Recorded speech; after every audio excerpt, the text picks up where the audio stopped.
Hi, I'm Jason Houtsma, guitar instructor for worshipartistry.com. In this YouTube lesson, we're going to be looking at that main intro riff for the song Lion and the Lamb by Bethel Music. Now, there's a lot more to this song. There's all these kind of loop feels. We create a lot of cool rhythmic aspects. That can all be found at Worship Artistry simply by clicking the W in the lower link. You can sign up for a free account just in that lower corner there. And there we have bass, drums, keys, acoustic guitar, everything that you need to play this song. But if you just want to stay on YouTube, let's dive in. Now we really hit nice and big, coming in on these octaves. I'll play for you what we're going to do, and then we'll talk through it.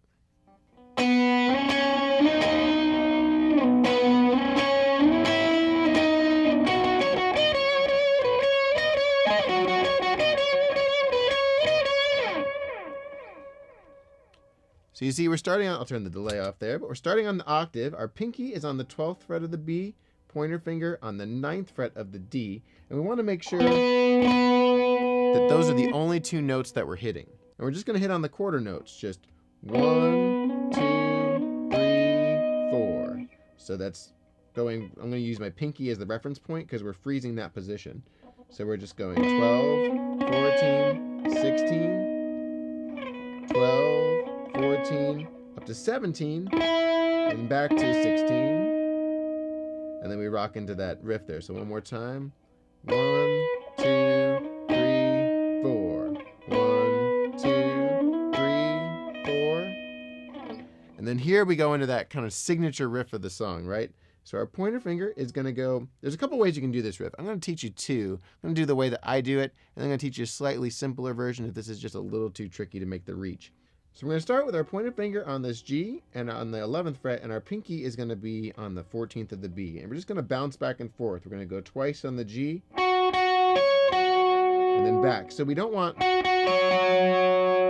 to sound like a chord. We want it to be individual notes. So we're going to kind of bounce. We'll twice on the G. So we lift up our pointer finger just a little bit to mute that note.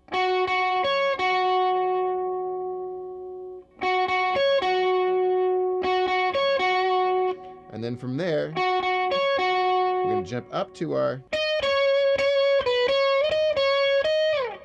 and that's going to be our ring finger on that 16th fret of our B. And anytime we're on this 14th fret of the B, we want to give it a lot of vibrato. Then we're going to drop back to 12 and go from 12 back to 14. So.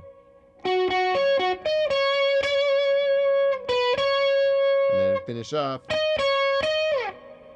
one more time.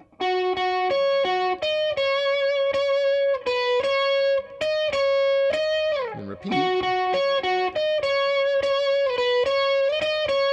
And usually I end up there because then I drop back into that riff. It just helps you make the transition. Same thing when you end the riff, you always kind of land on that. You just land on that 14th fret and let it hold. So I've got tabs of that down below. Now, let's say making the jump, it's a little bit of a stretch to, a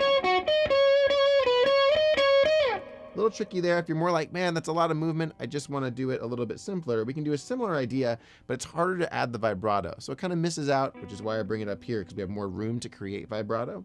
But down here, you can do the same idea.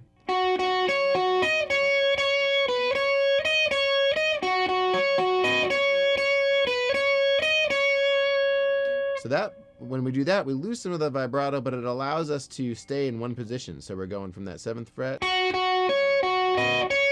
we're doing our work,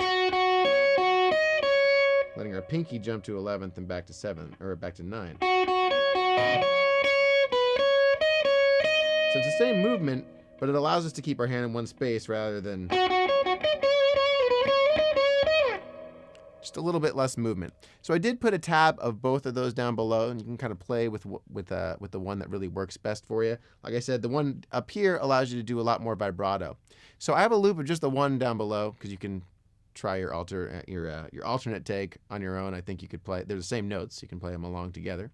So go ahead and give that a shot, and then let's take a look at some of our rhythm.